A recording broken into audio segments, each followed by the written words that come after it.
Tällä videolla käsittelemme lämmön johtumista sekä eri aineiden kykyä johtaa lämpöä. Tarkastelemme ilmiötä kuuman veden avulla.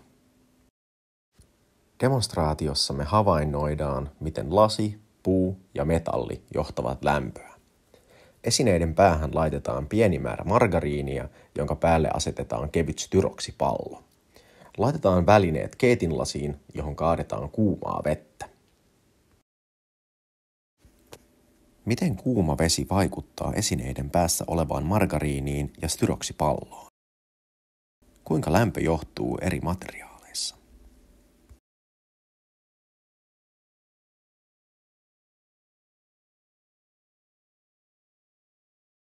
Havainnoidaan, että metallin päässä oleva margariini sulaa ensimmäisenä ja pallo tippuu. Miksi metalli kuumenee nopeiten? Kaikki aine koostuu pienistä hiukkasista, atomeista ja molekyyleistä. Lämpöä voidaan kuvailla näiden hiukkasten liikkeeksi. Lämmön kasvaessa hiukkasten liike kasvaa. Lämmön laskiessa hiukkasten liike hidastuu. Kun aineet ovat kosketuksissa, niiden hiukkaset törmäilevät toisiinsa. Nopeasti liikkuvat hiukkaset saavat hitaammat liikkuvan nopeammin.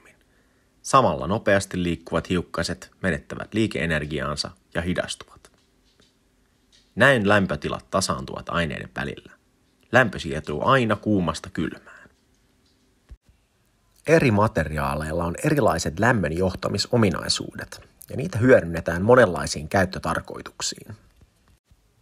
Metalleissa hiukkaset reagoivat herkemmin niiden välisiin törmäyksiin ja lämpenevät nopeammin. Sitä hyödynnetään muun muassa ruoanlaitossa, jossa kattilat ja pannut ovat tehty metallista. Tällaisia materiaaleja kutsutaan lämmön johteiksi. Lämmön eristeitä ovat aineet, jossa lämpöenergia siirtyy huonosti, esimerkiksi lasi tai villa.